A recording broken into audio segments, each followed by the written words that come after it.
그때 손만 잡아도 떨리지 않았습니까? 눈만 마주쳐도 가슴이 콩닥거리지 않았습니까? 하루라도 못 보면 보고 싶어 죽을 것 같았습니다. 그런데 지금은 어떠십니까? 손잡는 거 어떠세요? 손잡는 거 어색해요. 그죠? 눈 마주치면 어떠세요? 눈 마주치면 괜히 불편합니다. 내가 뭐 잘못했나 싶습니다. 하루 못 보면 어떠세요? 마음이 안정됩니다. 아내가 친정에 가면 살 것 같다. 이제 해방을 경험합니다. 왜 이렇게 달라졌을까요? 무엇이 문제일까요? 사랑을 감정으로 알고 있었던 게 가장 큰 문제입니다. 여러분, 감정은 사라집니다. 감정은 사라집니다. 시간이 지나면 사라집니다. 게리 토마스는 사랑에 대해 이렇게 말합니다. 여러분, 설교 노트를 보시면서 1번을 보시면 사랑은 감정이 아니라 무엇이다? 훈련이다. 이렇게 얘기합니다. 사랑은 감정이 아니라 훈련이다. 오늘 이 말씀을 깊이 좀 생각해 보시죠. 사랑은 감정이 아니라 훈련이다. 한번 따라해 보시겠습니까? 사랑은 감정이 아니라 훈련이다. 연애할 때 사랑, 그것을 가리켜 심리학에서는 리머런스라고 부릅니다. 영어 단어 리머런스. 쉽게 말해서 콩깍지. 연애할 때는 눈에 콩깍지가 씌어서 어떻습니까? 상대방 모든 것이 다 좋아 보입니다. 코 고는 것도 귀엽고요. 발냄새도 고소하고요. 담배 피우는 것도 멋있어요. 키 작은 사람이면 참 아담해서 너무 좋아요. 키 큰 사람이면 우람해서 멋있어요. 말 많은 사람이면 유쾌해서 좋습니다. 말 없는 사람이면 과묵해서 좋습니다. 뭘 해도 다 좋아요. 이게 바로 콩깍지죠. 리머런스. 그런데 이 콩깍지는 문제가 있습니다. 치명적인 문제가 있는데 유통기한이 있습니다. 유통기한. 우유에 익스파이어 데이시 있듯이 콩깍지에도 익스파이어 데이시 있다는 거죠. 심리학자들이 연구를 했는데요. 콩깍지의 유통기한은 평균 18개월이라 그럽니다. 길어야 3년이고요. 3년이 지나면 유통기한이 끝나서 콩깍지가 스르르 벗겨진다는 것입니다. 그러면 그때부터 무엇이 보입니까? 그때부터 코 고는 게 거슬립니다. 그 소리 때문에 잠을 못 자요. 발냄새가 역겹습니다. 발 좀 저리 치워. 키 작은 사람이면 왜 그렇게 작아? 키 큰 사람이면 왜 이렇게 커? 말 많은 사람이면 왜 이렇게 시끄러워? 말 없는 사람이면 왜 이렇게 답답해? 뭘 해도 거슬립니다. 이게 바로 이제 콩깍지가 벗겨진 모습입니다. 분명 같은 사람인데요. 달라진 게 없습니다. 그런데 콩깍지가 있을 때와 없을 때가 완전 다르게 보이는 거죠. 요즘식으로 말하면 이렇습니다. 여러분, 새 차를 사면 어떠세요? 새 차를 사면 처음 3개월은 어떻습니까? 차를 볼 때마다 기분이 좋습니다. 먼지 한 톨이라도 묻으면 막 닦아줘요. 문 열 때 조심조심. 주차할 때 양옆을 잘 확인하고 또 확인합니다. 다른 차가 옆에 주차하면 바짝 긴장해요. 그런데 6개월쯤 후에는 어떻습니까? 더 이상 기분이 설레지 않습니다. 차가 더러워지면 가끔 세차를 하죠. 자, 1년쯤 후에는 어떻습니까? 비가 오면 그게 이제 세차입니다. 이제 문 열 때 뭐 옆차 신경도 안 씁니다. 여러분, 차가 변한 게 아니라 내가 변한 거죠. 내 감정이 변한 거죠. 그 새 차에 대한 설렘이 사라진 것입니다. 결혼도 마찬가지입니다. 배우자가 변한 게 아닙니다. 내 감정이 변한 거죠. 콩깍지 시절의 설렘이 사라진 것입니다. 자, 여기서 이제 중요한 분기점이 옵니다. 자, 감정이 사라졌으니까. 그래서 사랑도 끝인가요? 그렇게 결론을 내리면 무엇입니까? 이제 지루한 결혼 생활이 기다리고 있습니다. 그러나 감정이 사라졌지만, 그러나 사랑은 감정이 아니야. 이렇게 결론 내리면 어떻습니까? 그때부터 진짜 사랑이 시작됩니다. 다시 말씀드립니다. 감정의 사랑이 끝나는 곳에서 진짜 사랑이 시작되는 것입니다. 이 게리 토마스가 좋은 비유 하나를 소개합니다. 자, 연애의 사랑은 마치 엘리베이터와 같다는 것입니다. 연애의 사랑은 마치 엘리베이터와 같다는 것입니다. 자동으로 올라갑니다. 내가 노력하지 않아도 올라갑니다. 이에 비해서 결혼의 사랑은 계단과 같다는 것입니다. 한 계단 한 계단 직접 힘들게 올라가야 됩니다. 힘들고 다리가 아파요. 그런데 올라갈수록 뷰가 좋아집니다. 엘리베이터는 편하지만 고장이 나면 멈춥니다. 계단은 힘들지만 고장이 나지 않습니다. 감정에 의존하는 사랑은 엘리베이터고요. 훈련하는 사랑은 계단이라는 것입니다. 여러분, 결혼의 사랑은 계단과 같습니다. 매일 한 걸음씩 매일 훈련하는 것입니다. 감정의 엘리베이터가 멈춰도 훈련의 계단을 계속 올라가는 저와 여러분 되시기를 주님의 이름으로 축복합니다. 그러면 어떤 훈련을 해야 될까요? 어떤 훈련을? 자, 이것이 두 번째 포인트인데요. 여러분 설교 노트 2번을 보시면 사랑은 감정이 아니라 무엇입니까? 섬김입니다. 섬김. 자, 사랑이 훈련이라면 어떤 훈련을 해야 될까요? 예수님이 직접 보여주셨습니다. 자, 오늘 본문 요한복음 13장 14절에서 15절 보면, 자, 화면 보면서 한번 같이 천천히 읽어볼까요? 자, 시작. 내가 주와 또는 선생이 되어 너희 발을 씻었으니 너희도 서로 발을 씻어주는 것이 옳으니라. 내가 너희에게 행한 것 같이 너희도 행하게 하려 하여 본을 보였노라. 여러분, 이 장면을 한번 상상해 보세요. 예수님과 제자들이 함께 모여서 마지막 식사를 나누는 자리입니다. 다들 둘러 앉아 있습니다. 그런데 예수님이 갑자기 일어나셨어요. 겉옷을 벗고 수건을 허리에 두르시고 대야에 물을 붓고 제자들의 발을 씻기기 시작합니다. 그 당시 이스라엘 나라 도로는 온통 흙으로 되어 있었습니다. 사람들은 샌들을 신고 다녔어요. 하루 종일 걸어 다닌 발이 어떠했겠습니까? 아주 더럽고 냄새납니다. 먼지투성입니다. 이 발을 누가 씻겨줄 수 있겠습니까? 자, 여러분 설교 노트 3번을 보시면 발을 씻기는 일은 누가 하는 일입니까? 종이 하는 일입니다. 종 중에서도 가장 낮은 종이 하는 일입니다. 그런데 누가 하셨습니까? 예수님이 하셨다는 거죠. 선생님이, 주님이, 하나님의 아들이 수건을 허리에 두르시고 대야에 물을 붓고 무릎을 꿇고 제자들 한 명 한 명 그 더러운 발을 씻기셨습니다. 자, 베드로 차례가 왔습니다. 베드로가 깜짝 놀라서 발을 뺐죠. 안 됩니다. 절대 안 됩니다. 어떻게 주님이 내 발을 씻기실 수 있습니까? 그런데 예수님이 뭐라고 말씀하셨습니까? 내가 너를 씻어주지 아니하면 내가 나와 아무 상관이 없느니라. 너무나 강한 말씀이었습니다. 이런 뜻이죠. 내가 너를 안 씻기면 너는 내 사람이 아니다. 그래서 베드로가 결국 발을 내밀었죠. 요한도 야고보도 다른 제자들도 다 발을 내밀었습니다. 자, 마지막에 한 사람이 남았습니다. 누구입니까? 유다입니다. 유다가 누구입니까? 몇 시간 후에, 이제 몇 시간 후면 예수님을 배신할 사람입니다. 은 30에 예수님을 팔아먹을 사람이죠. 여러분 한번 생각해 보세요. 나를 배신할 걸 뻔히 아는 사람인데 그 사람의 발을 씻길 수 있습니까? 저라면 못합니다. 이 인간이 나를 배신할 거야. 내 등에 칼을 꽂을 거야. 그걸 알면 가까이 가기도 싫은 거죠. 그런데 예수님은 하셨습니다. 배신자 유다의 발도 씻기셨습니다. 억지로가 아니라 진심으로. 이것이 사랑이라는 것입니다. 감정이 아니라 섬김이라는 것입니다. 다시 말씀드립니다. 여러분, 사랑한다는 말은 섬긴다는 뜻입니다. 섬긴다는 뜻입니다. 이것이 예수님이 보여주신 사랑의 공식입니다. 자, 이걸 결혼에 적용하면 어떻게 될까요? 결혼에 적용하면 남편의 사랑은 아내를 섬기는 것입니다. 아내의 사랑은 남편을 섬기는 것입니다. 사랑해라고 말만 하는 것이 아니라 섬기는 것입니다. 즉 쉽게 말해서 설거지를 해주는 것이 사랑입니다. 쓰레기를 버려주는 것이 사랑입니다. 퇴근 후에 지친 배우자의 말을 들어주는 것이 사랑입니다. 사랑은 말이 아니라 행동이라는 거죠. 감정이 아니라 섬김이라는 것입니다. 게리 토마스는 이것을 가리켜 결혼의 가장 핵심적인 훈련이라고 말합니다. 매일 배우자의 발을 씻어주는 거죠. 물론 진짜 매일 발을 씻어주라는 뜻은 아닙니다.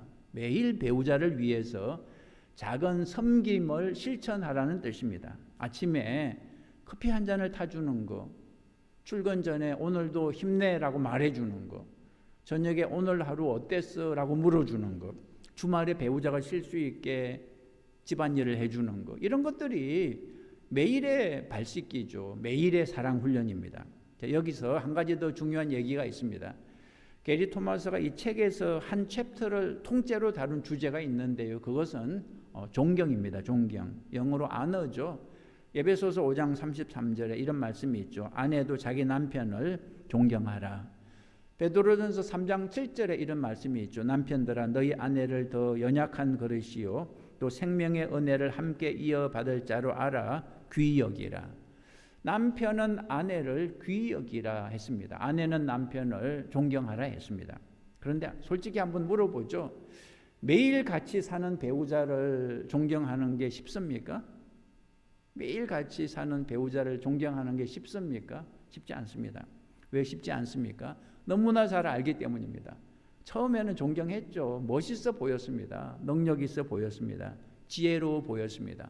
그런데 같이 살다 보니까 속옷 빨래에 뭐가 묻은 것도 보이고 코 고는 소리도 들리고 화장실 습관까지 다 알게 됩니다. 존경심이 슬슬 사라집니다. 자, 그러면 어떻게 해야 되나요?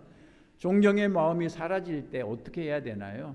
게리 토마스는 이렇게 말합니다. 존경은 감정이 아니다. 이렇게 얘기합니다. 존경도 결단이다. 존경도 훈련이다. 쉽게 말하면 이런 뜻이죠. 존경할 만할 때 존경하는 것은 쉬운 일이죠. 존경할 수 없을 때 존경하는 것이 진짜 존경이라는 것입니다. 예를 들어서 비 오는 날 우산 쓰는 거 당연하죠. 비 안 오는 날에 우산을 들고 다닐 필요는 없죠. 그런데 존경은 다릅니다. 존경은 비가 오든 안 오든 항상 들고 다녀야 하는 우산과 같습니다. 배우자가 멋있을 때도 존경하고요. 배우자가 한심할 때도 존경하는 것입니다. 이것이 결단입니다. 이것이 훈련이고요. 매일 발을 씻기고 매일 존경해 나가는 저와 여러분 되시기를 간절히 바랍니다.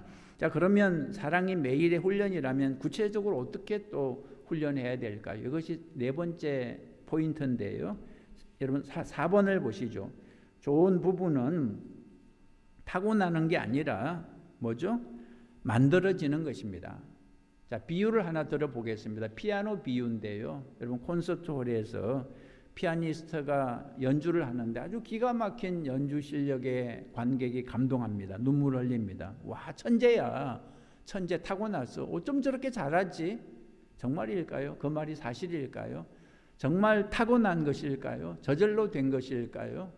여러분 아무리 타고났다 해도 피아니스트가 그 무대에 서기까지 얼마나 연습을 했겠습니까? 하루에 최소 4시간에서 6시간, 일주일 7일, 어릴 때부터 수십 년이죠. 손가락에 정말 굳은 살이 박이도록, 허리가 아프도록, 눈이 빠지도록 수만 시간의 반복 연습을 한 것입니다. 관객들이 보는 것은 무대 위에 아름다운 2시간이죠. 관객이 보지 못하는 것은 무대 뒤에서 수만 시간의 연습입니다. 여러분 사랑도 마찬가지입니다. 아름다운 부부를 보면 사람들은 흔히 이렇게 말하죠. 저 부부는 참 잘 맞아, 잘 어울려. 저 부부는 참 운이 좋아. 어떻게 저렇게 잘 만났지? 천생연분이야. 정말 그럴까요? 저절로 잘 만난 것일까요? 아닙니다. 수만 시간에 보이지 않는 연습이 있었습니다. 참는 연습, 양보하는 연습, 덜어주는 연습, 사과하는 연습, 용서하는 연습. 아무도 안 봐주는 곳에서 매일매일 반복한 연습이 있었습니다. 자, 너무나 중요해서 다시 말씀드립니다. 여러분 좋은 부부는 타고나는 게 아닙니다. 저절로 만나는 게 아니라 좋은 부부는 만들어지는 것입니다. 피아노를 배운 사람은 다 알죠. 처음에 어떻습니까? 도레미파솔라시도 이것도 어렵습니다. 손가락에 꼬이죠. 뭐 바이엘 치는데 1년, 체르니 치는데 또 1년, 소나타까지 가려면 몇 년이 더 걸리죠. 처음에는 피아노 치는 소리가 소음과 같습니다. 옆 사람이 귀를 막아요. 그런데 계속하면 어느 날 아름다운 소리가 비로소 나오는 것입니다.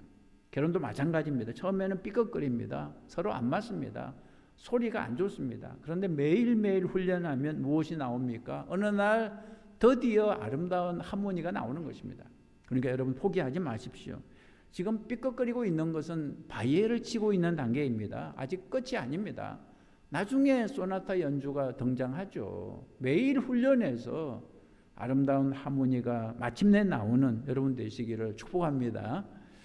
여기서 놀라운 성경 구절을 하나 보겠습니다. 오늘 두 번째 본문 신명기 24장 5절인데요. 사람이 새로이 아내를 맞이하였으면 그를 군대로 내보내지 말 것이요 아무 직무도 그에게 맡기지 말 것이며 그는 1년 동안 한가하게 집에 있으면서 그가 맞이한 아내를 즐겁게 할지니라.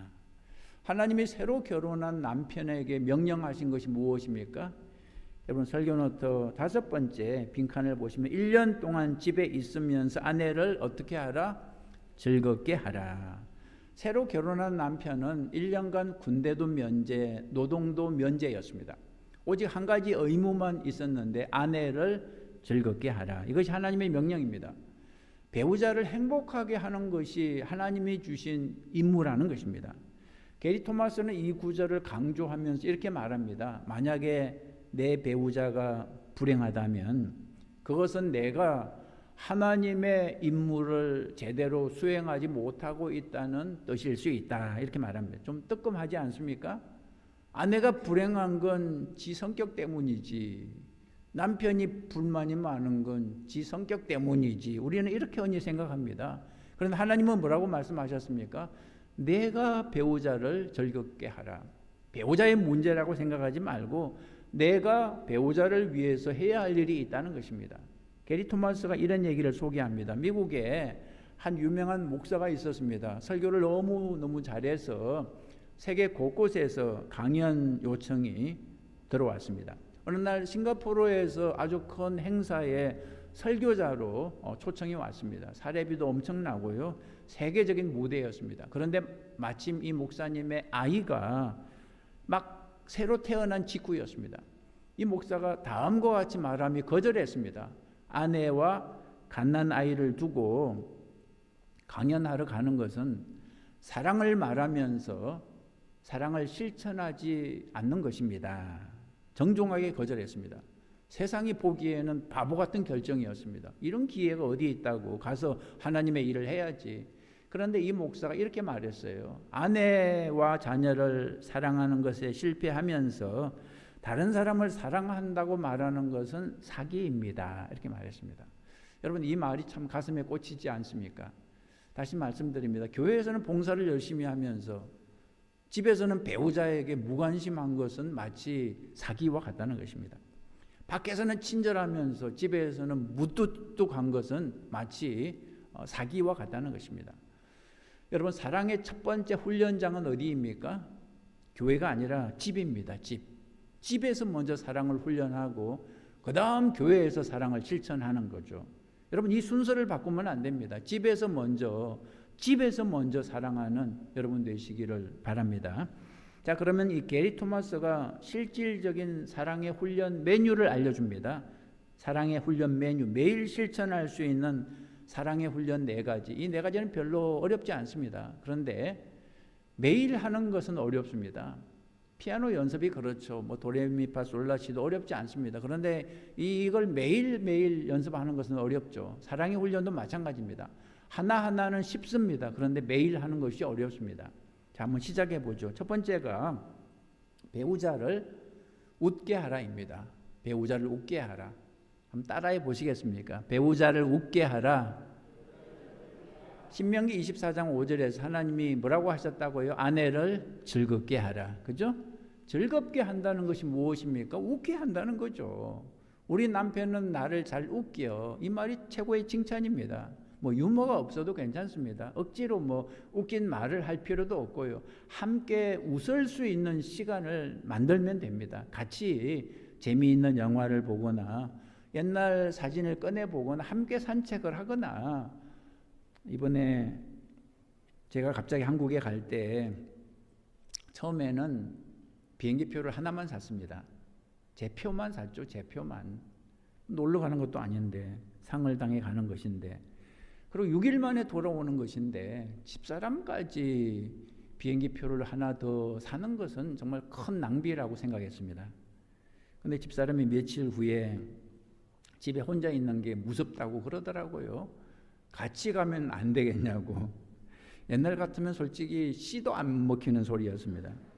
배부른 소리 하고 있다고 핀잔을 주었을 것입니다. 참 죄송한 말인데 옛날에 개척교회 할 때 장인께서 소천하셨는데 제가 못 가게 했습니다. 살아 계실 때 한번 뵙고 왔다는 이유로 못 가게 했습니다. 그리고 가봤자 어차피 장례식도 다 끝났을 것인데 왜 낭비를 하냐고. 제가 참 논리적인 사람이죠. 그때는 참 철이 없었습니다. 근데 지금은 많이 달라졌어요. 집사람이 혼자 있기 무섭다고 해서 따지지 않았습니다. 왜 무섭냐고 따지지 않고 그냥 두 말 안 하고 언론표를 하나 더 구입했습니다. 아내가 원하는 일이라면, 그리고 또 한국에 있는 가족들이 원하는 일이라면 뭐 좀 낭비하는 것도 좋은 일이라고 생각했습니다. 자, 두 번째, 고마워를 습관으로 만들라입니다. 고마워를 습관으로 만들라. 결혼한 지 오래된 분들에게 묻고 싶습니다. 오늘 배우자에게 고마워를 몇 번 말했습니까? 어제 배우자에게 고마워를 몇 번 말했습니까? 대부분 제로입니다. 왜 그럴까요? 뭐 당연하니까, 당연하다고 생각하니까. 배우자가 밥을 차려줬습니다. 당연한가요? 아닙니다. 고마운 것입니다. 설거지를 했습니다. 당연한가요? 아닙니다. 고마운 것입니다. 돈을 벌어 왔습니다. 당연한가요? 고마운 것입니다. 빨래를 했습니다. 당연한가요? 고마운 것입니다. 쓰레기를 버렸습니다. 당연한 게 아니라 고마운 것입니다. 여러분, 고맙다고 말하지 않으면 당연해지고, 당연해지면 무감각해지면 사랑이 식어버립니다. 여러분, 고마워, 이 말 한마디가 사실 결혼을 살리는 것입니다. 하루에 3번씩 말해 보십시오. 한 달이면 결혼이 달라지죠. 자, 세 번째, 하루 10분 눈을 보고 대화하라입니다. 하루 10분 눈을 보고 대화하라. 전화기 내려놓고 TV 끄고 10분만 배우자의 눈을 보고 대화하는 것입니다. 오늘 하루 어땠어? 요즘 힘든 거 있어? 내가 도와줄 거 있어? 뭐 중요한 대화가 아니래도 됩니다. 눈을 보고 듣는 것만으로 충분하죠. 요즘 부부의 가장 큰 문제가 무엇입니까? 같은 공간에서 각자 전화기만 보는 것입니다. 한 집에 있으면서 남편은 핸드폰으로 유튜브 보고 아내는 핸드폰으로 카톡하고 1시간 동안 한마디 말을 안 합니다. 몸은 같이 있는데 눈은 따로, 마음도 따로.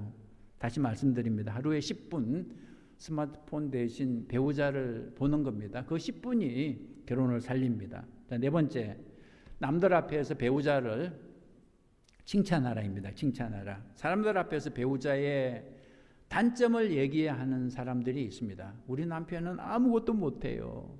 요리도 못해요. 청소도 못해요. 돈도 못 벌어와요.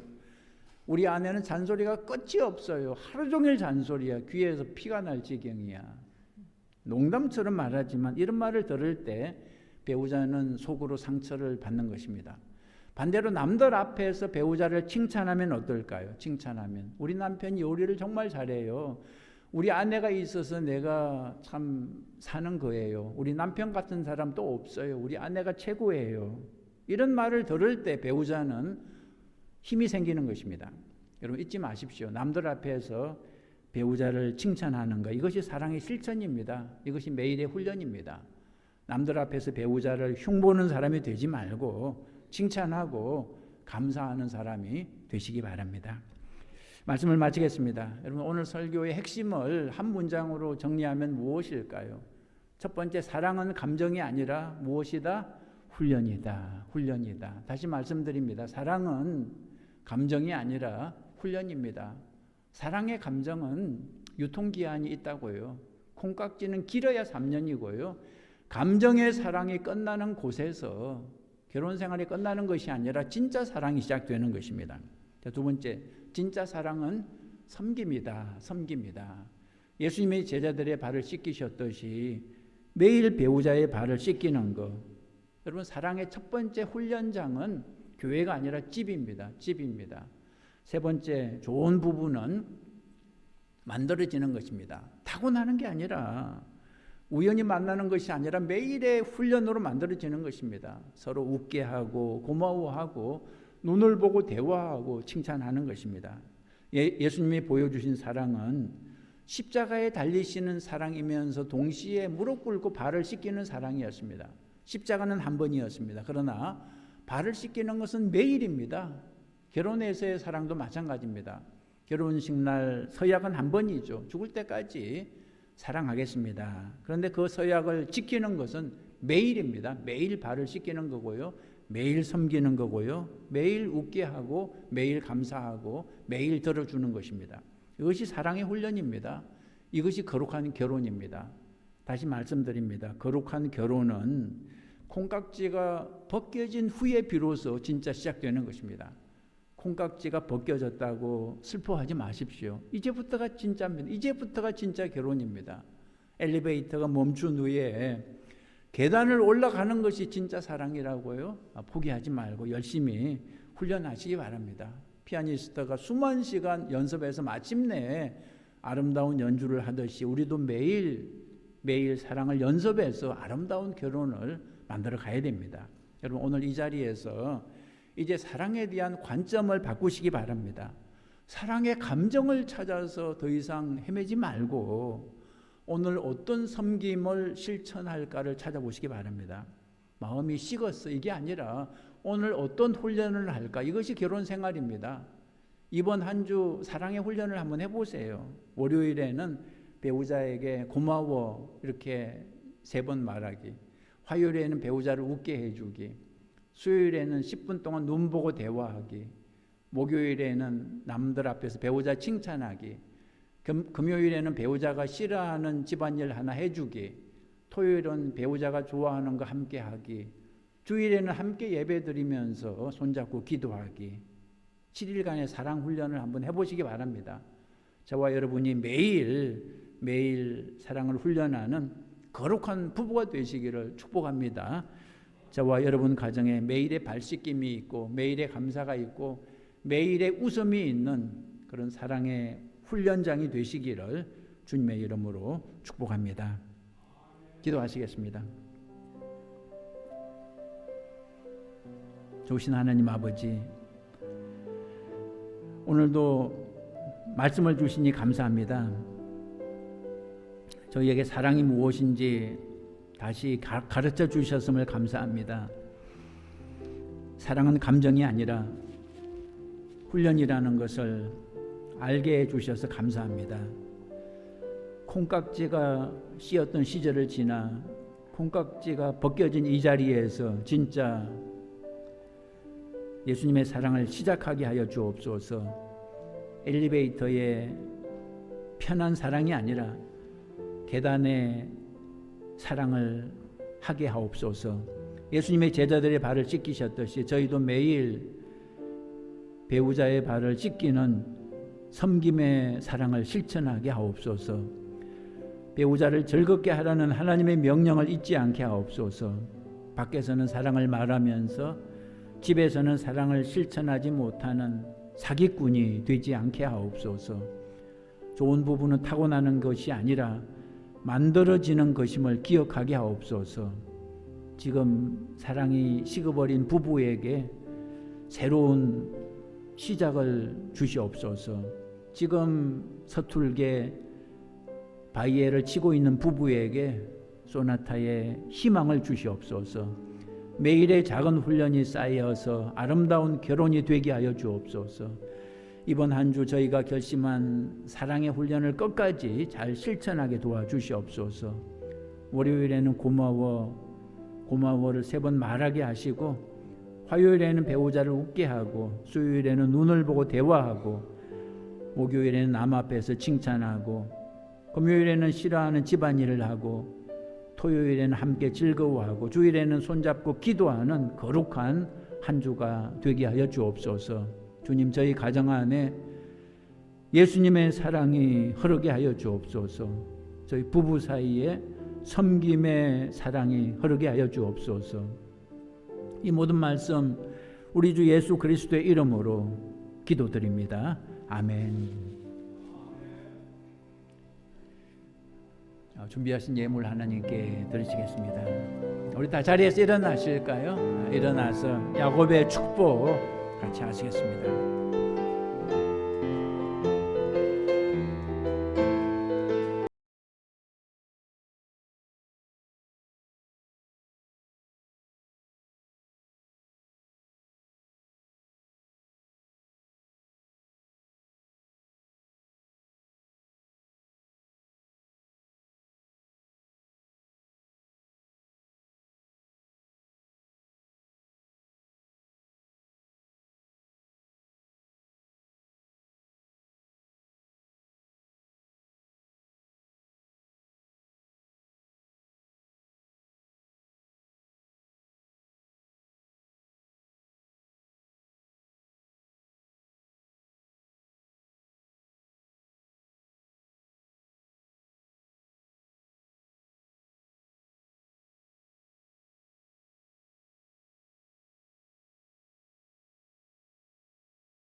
감사하는 마음으로 예물을 드립니다.